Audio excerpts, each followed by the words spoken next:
Marvel Rivals Season 1 tier list. You might be thinking, there's no way that this tier list is going to be accurate. The season just started, and they had tons of changes. Well, you are right. This is an early prediction. We hit GM in Season 0, and we're going to get right into it. Starting off with Hela, S tier. She has less HP, but she's still in every single one of my games that I play, and still so strong. Hawkeye in A tier. I think he's still really good, but he can be dived pretty easily. Wolverine, S tier. He still ruins my games, and he's able to steal my tanks, and now he has more health. Magik. I have no idea why they buffed her. A tier. Only because she has counters to people who fly, like Storm, which also got a massive buff, which is why she is also an A tier. Good storms that know how to position can change games. And her ultimate could 1v6. Spiderman, B tier. If you're the 1 in a million Spiderman pulling people off the edges, then S tier. He's just such a high skill cap character. Punisher, S tier. Both of his weapons got a buff, and his shotgun was already so strong. Very consistent DPS. Psylocke, still going to be an S tier. I think she's still one of the best dive DPS. Could be a little bias. Namor,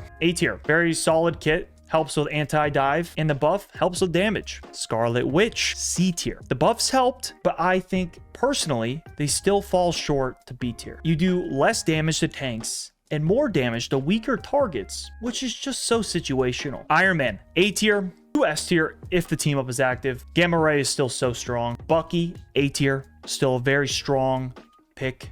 Starlord, also an A tier. Solid pick. Aimbot, great movement. I don't know why you wouldn't play Starlord. Black Widow, F tier. Okay, I don't think she's necessarily F tier, but it was just bothering me that no one was in F tier, so this is my only option. She did get buffs, giving her more mobility, and she can evade easier. Trust me, I wish she was better. It is what it is. Moon Knight, B tier. He did get a buff, but he's still easily diveable if you know where he is. And if you don't know where he is, you're probably going to get one shot. Mr. Fantastic, C tier. I think he could be A tier. Just give it some time for people to learn his kit better. Iron Fist, D tier. You really shouldn't play this. Not biased. I just want you to win your games. And I personally don't want to see it in my games. It's biased. Squirrel Girl, B tier. Her ult got a buff, which definitely helps, but you can easily get rid of it. Black Panther, even after they nerfed him, he will still one-shot you. A tier. Captain America in C tier. His buffs just doesn't seem like it's enough. Venom also got a buff, giving more health and does more damage during his ultimate. I want to say low B tier. Penni Parker, B tier. She provides a ton of pressure, is able to cancel ultimates, and she's great when you're defending. Groot, low A tier. The walls can be game changing, but require a lot of micromanaging and skill to play properly in team fights. Thor, A tier. He did get a buff, which helps his ultimate a ton and can provide a lot of pressure on the backline. Doctor Strange, S tier. I think this is one of the best tanks in Marvel Rivals. Magneto, a lower S tier. He still provides a ton of map control, high damage output, and his ultimate can secure kills. Hulk, A tier to S tier if the team up is active. Hulk's movement is probably one of the best in the game and can easily apply pressure to the backline or help peel for your team. Jeff in C tier, mid. His ultimate does get a lot of kills, but there's so many counters. And there's also just better ults. Compared to ults like Luna Snow, it's a no-brainer. Loki, B tier. To S tier if you've mastered the skills. He needs to have careful positioning, all of your clones, to provide great healing. And you have to be able to make a decision quickly on which ultimate you're going to steal. Invisible Woman, A tier. I think as people get better, this could be a low S tier. Her healing potential per second